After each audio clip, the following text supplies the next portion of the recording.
खुद को 30 दिन में पूरी तरह से बदल लोगे और सफल लोगों की सारी आदतें लग जाएंगी। केवल सकारात्मकता का यह रहस्य जान लो।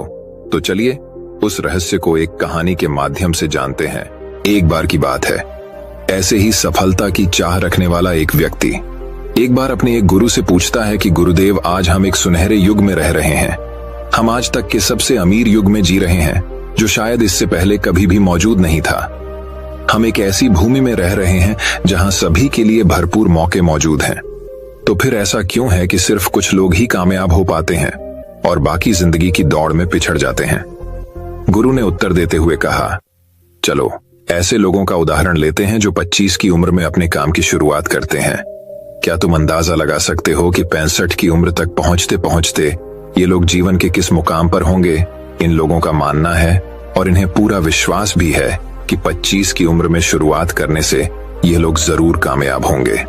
अगर तुम इनमें से किसी से भी पूछोगे कि क्या तुम कामयाब होना चाहते हो, तो उन सब का जवाब होगा, बेशक मैं कामयाब होना चाहता हूं, ऐसा होगा। अगर तुम इन लोगों पर थोड़ा और ध्यान दोगे तो तुम्हें पता चलेगा कि इन लोगों में जीवन के प्रति जोश है, जुनून है। उनकी आंखों में एक अजीब सी चमक है और हाव भाव में पक्का इरादा है और जीवन उनके लिए एक दिलचस्प सफर जैसा है। लेकिन 65 की उम्र तक आते आते जानते हो क्या होगा? इनमें से केवल एक व्यक्ति ही अपनी मनचाही सफलता हासिल कर पाएगा। 4 काफी हद तक सफल हो चुके होंगे और 5 अभी भी उस सफलता के लिए संघर्ष कर रहे होंगे और बाकी के 90 या तो हार मान चुके होंगे या फिर असफलता के दलदल के नीचे दब चुके होंगे और जीवन की बुनियादी जरूरतों के लिए भी दूसरों पर निर्भर होंगे। जरा सोचो कि 100 में से सिर्फ 5 लोग ही जीवन के किसी मुकाम तक पहुंच सके। लेकिन आखिर क्या वजह है कि इतने सारे लोग नाकाम रहे? उस चमक और जोश का क्या हुआ जो 25 की उम्र में उनके अंदर कूट कूट कर भरी हुई थी? क्या हुआ उनके सपनों, उम्मीदों और इरादों का? और यह लोग अपनी जिंदगी में जो करना चाहते थे और असल में जो कर पाए, उसके बीच इतना अंतर क्यों है? व्यक्ति ने गुरु से कहा, जब आप यह कहते हैं कि सिर्फ 5% लोग ही सफल हो पाए, तो पहले आपको सफलता का मतलब साफ साफ बताना होगा। गुरु ने कहा, अब मैं तुम्हें सफलता का सबसे सही मतलब बताने जा रहा हूं। सफलता का मतलब है किसी निश्चित लक्ष्य को साफ साफ तय कर, सोच समझकर उस दिशा में आगे बढ़ते रहना। अगर कोई इंसान पहले से ही तय किए गए किसी निश्चित लक्ष्य, यानी ऐसा लक्ष्य जो पक्का है और जिसमें कोई बदलाव नहीं होता, उसकी दिशा में काम कर रहा है और अच्छे से जानता है कि वह कहां जा रहा है और उसे कहां जाना है, तो वही इंसान कामयाब है। और अगर वह ऐसा नहीं कर रहा है तो वह नाकामयाब है। यानी कामयाबी का मतलब तय किए गए लक्ष्य को समझते हुए उस दिशा में आगे बढ़ना होता है। असल में हमारे समाज में हिम्मत और हौसले का उल्टा कायरता या बुझदिली नहीं है, बल्कि समानता या अनुरूपता है। और आज इंसान के सामने यही सबसे बड़ी चुनौती है। और इतने सारे लोगों की असफलता का सबसे बड़ा कारण भी अनुरूपता का अर्थ है बिना सोचे समझे भीड़ के अनुसार चलने की मानसिकता। ज्यादातर लोग बिना सोचे समझे, बिना यह जाने कि वह क्या कर रहे हैं, क्यों कर रहे हैं और कहां जा रहे हैं, आंखें बंद किए हुए बस वैसा ही करते जा रहे हैं जैसा दूसरे कर रहे हैं। और समस्या भी यही है कि लोग उन 95% लोगों की तरह काम कर रहे हैं जो सफल नहीं हैं। व्यक्ति ने गुरु से प्रश्न किया, आखिर इतने सारे लोग औरों की नकल क्यों करते हैं? गुरु ने मुस्कुराते हुए कहा, इसका जवाब तो शायद वह खुद भी नहीं जानते। एक बार काम करने वाले लोगों के एक समूह से एक प्रश्न किया गया। उनसे पूछा गया कि आप काम क्यों करते हैं, सुबह जल्दी क्यों उठते हैं? 20 में से 19 लोगों के पास इसका कोई ठोस जवाब नहीं था। उनमें से ज्यादातर लोगों का कहना था, सभी लोग सुबह उठकर काम करने निकल जाते हैं, इसीलिए हम भी वही कर रहे हैं जो बाकी सभी लोग कर रहे हैं। ऐसे लोगों का मानना होता है कि परिस्थितियों ने उनके जीवन को एक सांचे में डाल दिया है। ऐसे लोग बाहरी शक्तियों और परिस्थितियों से नियंत्रित होने वाले लोग होते हैं। चलो हम कामयाबी की परिभाषा पर वापस लौटते हैं। कामयाब कौन होता है? सिर्फ वही आदमी जो अपना लक्ष्य साफ साफ तय कर फिर उसकी ओर बढ़ता है। ऐसा आदमी निश्चित करता है कि मुझे जीवन में यह बनना है और फिर उस दिशा में काम करना शुरू कर देता है। मैं तुम्हें बताता हूं कि कामयाब लोग कौन होते हैं। वह शिक्षक कामयाब हैं जो बच्चों को इसीलिए पढ़ा रहा है क्योंकि यही वह काम है जो वह हमेशा से करना चाहता था। वह औरत अपने जीवन में कामयाब है जो एक पत्नी और मां का किरदार निभा रही है क्योंकि वह यही बनना चाहती थी और अपनी जिम्मेदारी अच्छे से निभा भी रही हैं। बाजार के एक कोने में दुकान चलाने वाला दुकानदार कामयाब है क्योंकि उसने यही पेशा अपनाने का लक्ष्य तय किया था। वह व्यापारी कामयाब है जिसने अपना व्यापार खड़ा कर लिया क्योंकि यही उसका सपना था और वह यही करना चाहता था। वह खिलाड़ी भी कामयाब है जो अपने क्षेत्र और देश का सर्वश्रेष्ठ खिलाड़ी बनना चाहता है और इसी मकसद से उस लक्ष्य को पाने में जुट जाता है।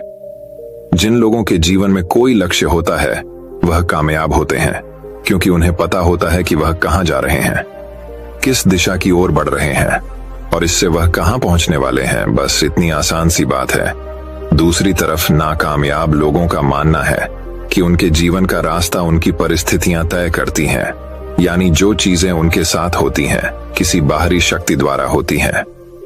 आसान शब्दों में कहें तो हर वह शख्स कामयाब है जो पहले से ही साफ साफ तय किए गए लक्ष्य को साकार करने की दिशा में सोच समझकर काम कर रहा है और आगे बढ़ रहा है। लेकिन 20 में से सिर्फ एक इंसान ही ऐसा कर पाता है, इसके अलावा बाकी सभी असफल हो जाते हैं। उस व्यक्ति ने गुरु से अगला प्रश्न किया, मुझे इस बात पर बड़ी हैरानी होती है कि दुनिया में इतने सारे लोग कड़ी मेहनत और ईमानदारी से काम करते हैं लेकिन इसके बाद भी उन्हें जिंदगी में कुछ खास हासिल नहीं हो पाता, तो वहीं कुछ लोगों को बिना ज्यादा मेहनत करे ही सब कुछ मिल जाता है। ऐसा लगता है कि जैसे उनके हाथों में कोई जादू है। मैंने कई लोगों को यह कहते हुए सुना है कि वह जिस चीज को हाथ लगा दे वह सोने में बदल जाती है। आखिर क्यों? जो इंसान कामयाब हो जाता है वह और भी ज्यादा कामयाब होता चला जाता है और हमेशा कामयाबी की दिशा में ही कोशिश और काम करता रहता है। दूसरी तरफ लोग असफल होने के बाद लगातार और असफल होते जाते हैं और असफलता की दिशा में ही काम करते रहते हैं। तो क्या फर्क है इन दोनों में? गुरु ने उत्तर देते हुए कहा, इन दोनों में फर्क सिर्फ लक्ष्य का है। जिन लोगों के पास कोई लक्ष्य होता है वह उसी दिशा में काम करते हैं, जबकि कुछ लोगों के सामने कोई लक्ष्य नहीं होता। लक्ष्य और उसे पाने की योजना बनाकर काम करने वाले लोग कामयाब होते हैं क्योंकि उन्हें पता होता है कि किस दिशा में आगे बढ़ना है।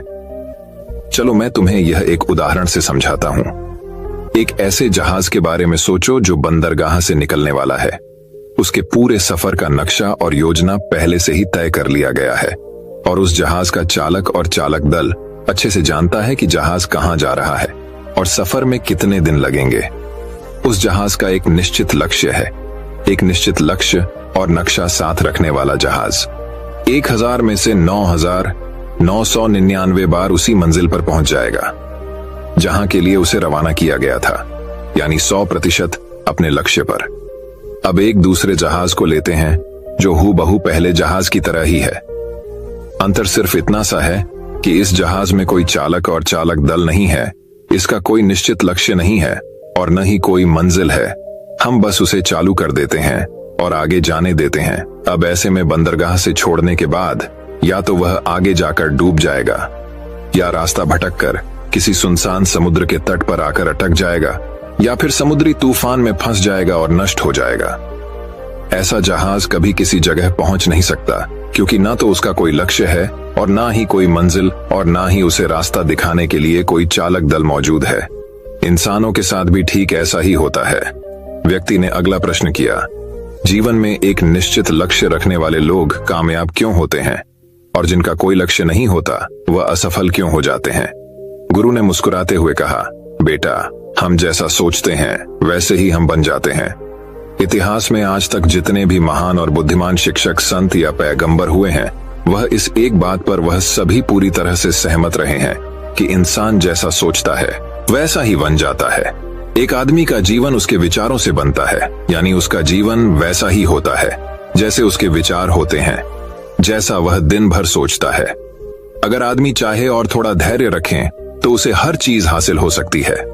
वह इंसान जिसके पास एक निश्चित लक्ष्य होता है वह उसे हर हाल में पूरा करने का प्रयास करता है और अगर उसमें पक्का इरादा हो तो उसके रास्ते में आने वाली कोई भी रुकावट उसे रोक नहीं सकती, क्योंकि वह अपने लक्ष्य को पूरा करने के लिए अपने अस्तित्व को भी दांव पर लगा देता है। इंसान अपनी सोच और अपने विचारों में बदलाव लाकर अपने जीवन को बदल सकता है। धीरे धीरे तुम्हारी सोच का तुम्हारे जीवन के साथ इतना गहरा रिश्ता बनता चला जाएगा कि तुम्हारी इच्छाएं हकीकत में बदलने लगेंगी। दरअसल इस प्रक्रिया में हमारी सोच, हमारी भावनाएं और आदतें इस प्रकार घुल मिल जाती हैं कि हमारा विश्वास सच बनकर हमारे सामने आ जाता है। अगर तुम किसी विशेष चीज के बारे में बहुत ज्यादा सोचते हो और उस पर इतना भरोसा करते हो कि यह तो होना ही है, तो निश्चित रूप से तुम उसे हासिल भी कर लोगे। अगर तुम दिल से अमीर बनने की इच्छा रखते हो तो बेशक तुम अमीर बन जाओगे। अगर तुम बुद्धिमान बनना चाहते हो तो तुम बुद्धिमान बनोगे। इसी तरह अगर तुम एक बेहतर इंसान बनना चाहते हो तो तुम जरूर पहले से कहीं बेहतर इंसान बन जाओगे। तुम्हें बस इस बात का ध्यान रखना है कि किसी भी चीज या एक लक्ष्य के लिए अपने अंदर एक मजबूत इच्छा शक्ति को विकसित करना है, और उस दौरान केवल वह एक लक्ष्य तुम्हारे सामने होना चाहिए। ऐसा नहीं होना चाहिए कि एक ही समय पर कई अलग अलग चीजों पर तुम्हारा ध्यान भटक रहा हो, क्योंकि जो विश्वास करता है उसके लिए सब कुछ मुमकिन है। ब्रह्मांड के सबसे महान नियमों में से एक नियम यह भी है कि अगर हमारी सोच नकारात्मक है तो हमें नकारात्मक परिणाम ही मिलेंगे। यह बहुत ही साधारण सा सच है जो जीवन में कामयाबी और समृद्धि का आधार है, क्योंकि अविश्वास यानी खुद पर संदेह असफलता की निशानी है। हमारी शंकाएं, हमारा आत्मसंदेह इतना खराब होता है कि वह हमें कोशिश करने से भी डरा देते हैं, और जिन मौकों को हम आसानी से जीत सकते थे उन मौकों पर भी हम बुरी तरह से हार जाते हैं। जैसा कि मैंने पहले कहा, हम वही बनते हैं जिसके बारे में हम सबसे ज्यादा सोचते हैं। इसीलिए अगर हम वह आदमी है जिसके सामने कोई लक्ष्य नहीं है, जिसे नहीं पता कहां जाना है, और जो इसी वजह से संदेह, डर और चिंताओं में गिरा हुआ है, वह वैसा ही बन जाएगा जैसा वह सोच रहा है। अगर कोई इंसान किसी भी चीज के बारे में सोच ही नहीं रहा है तो अंत में वह कुछ भी नहीं बन पाएगा, कहीं भी नहीं पहुंच पाएगा। एक व्यक्ति ने अपने गुरु से पूछा, हम वैसे ही क्यों बन जाते हैं जैसा हम सोचते हैं? गुरु ने जवाब दिया, कल्पना करो कि एक किसान के पास एक छोटी सी जमीन है। यह जमीन बहुत उपजाऊ है। किसान इस जमीन में अपनी इच्छा के अनुसार कोई भी बीज बो सकता है। जमीन को इस बात से कोई फर्क नहीं पड़ता कि उसमें क्या बोया जा रहा है। यह फैसला पूरी तरह से किसान पर निर्भर करता है। ठीक इसी तरह हमारा मन भी एक जमीन की तरह होता है। मन को भी इस बात से कोई फर्क नहीं पड़ता कि हम उसमें किस तरह के विचार रखते हैं। उसमें जो कुछ भी रखा जाएगा वह वैसी ही फसल हमें देगा।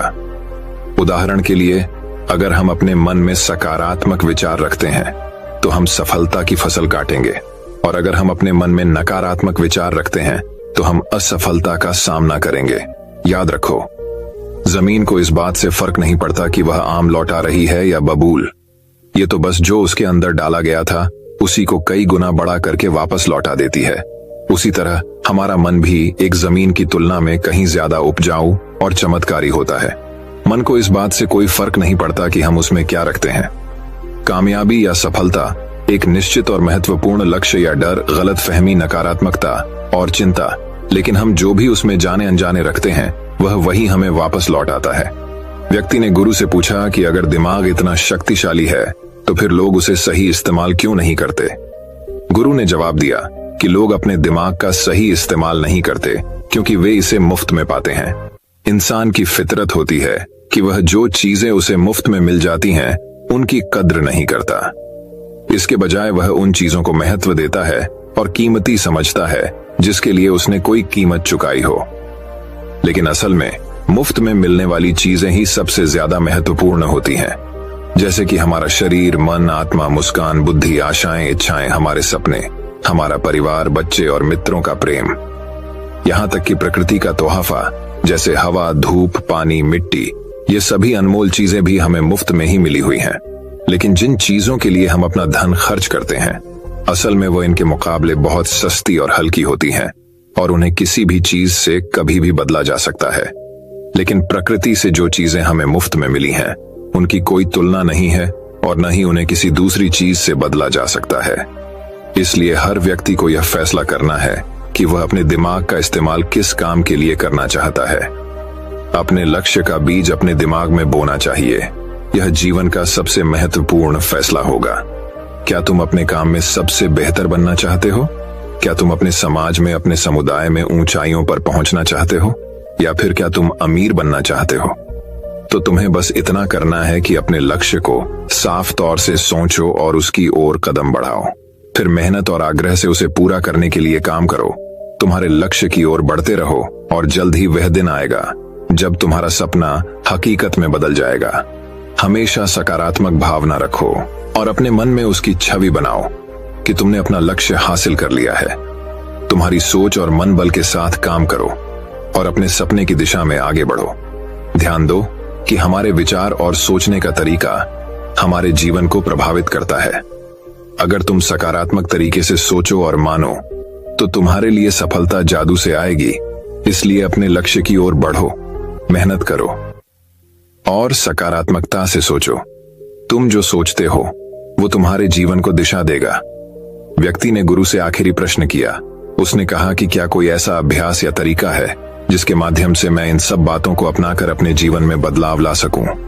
गुरु ने कहा, बिल्कुल ऐसा अभ्यास भी है। अब मैं तुम्हें 30 दिनों का एक ऐसा अभ्यास बताने जा रहा हूं जिसको अगर तुमने सही से पूरा कर लिया तो यह तुम्हारे जीवन को बेहतर से बेहतर रूप में पूरी तरह से बदल देगा। लेकिन याद रहे, कीमत चुकाए बिना हम कुछ भी हासिल नहीं कर सकते। इसीलिए इस 30 दिन के अभ्यास का परिणाम कुल उसके बराबर होगा जितनी तुमने कोशिश की होगी या जितनी तुमने इसके लिए कीमत चुकाई होगी। अब सवाल उठता है कि यह कीमत क्या होगी? तो इसमें कई सारी बातें शामिल हैं। पहली तो यह कि तुम्हें बुद्धि और भावना दोनों स्तर पर यह समझना होगा कि हम जैसा सोचते हैं बिल्कुल वैसा बनते भी हैं। इसीलिए अपने जीवन को अपने अनुसार चलाने के लिए तुम्हें अपने विचारों को अपने नियंत्रण में रखना होगा। यानी कि तुम्हें अंदर से यह बात माननी होगी कि तुम जैसा बोओगे वैसा ही तुम काटोगे। दूसरी बात, तुम्हें अपने मन से सभी बाधाओं को काट फेंकना होगा और यह सोचकर खुद को उस काम में झोंक देना होगा कि यही काम मेरे लिए प्रकृति ने या किसी दिव्य शक्ति ने तय किया है। यानी तुम्हें यह मानना होगा कि सभी सीमाएं खाएं, सभी मानसिक रुकावटें तुम्हारी खुद की बनाई हुई हैं और तुम्हारे सामने तुम्हारी कल्पना से भी ज्यादा अवसर मौजूद हैं। यानी तुम्हें उन तमाम छोटे और सीमित सोच व विचारों से ऊपर उठाना होगा जिन्हें तुमने बिना सोचे समझे या परखे सच मान लिया है। तीसरी बात, अपनी समस्याओं पर सकारात्मक रूप से सोचने के लिए, खुद को प्रोत्साहित करने के लिए अपनी पूरी क्षमता और हिम्मत का इस्तेमाल करना होगा। इसके साथ ही अपने लिए एक निश्चित और स्पष्ट लक्ष्य तय करने के लिए अपने दिमाग को अपने लक्ष्य के बारे में सभी संभव गुणों से विचार करने का अवसर देना होगा। अपनी कल्पना को खुली छूट देनी होगा ताकि वह हर संभव समाधान की खोज कर सके। इस विचार को मानने से इनकार कर दो कि लक्ष्य प्राप्ति के रास्ते में कोई भी बाधा तुम्हें हरा भी सकती है। जब तुम्हें लक्ष्य की तरफ ले जाने वाला रास्ता साफ साफ दिखाई देने लगे तो पूरी फुर्ती और जोश के साथ फैसला लेते हुए काम करो और खुद को लगातार यही याद दिलाते रहो कि तुम अपनी उपलब्धि और कामयाबी के बिल्कुल नजदीक खड़े हो। चलो उन महत्वपूर्ण बिंदुओं को फिर से एक बार जल्दी से दोहरा लेते हैं जो हमें एक खूबसूरत जीवन जीने के लिए कीमत के रूप में चुकानी है। पहला, हम वैसे ही बनेंगे जैसा हम सोचते हैं। दूसरा, कल्पना की शक्ति को समझो और अपने दिमाग को ऊंची उड़ान भरने दो। तीसरा, हिम्मत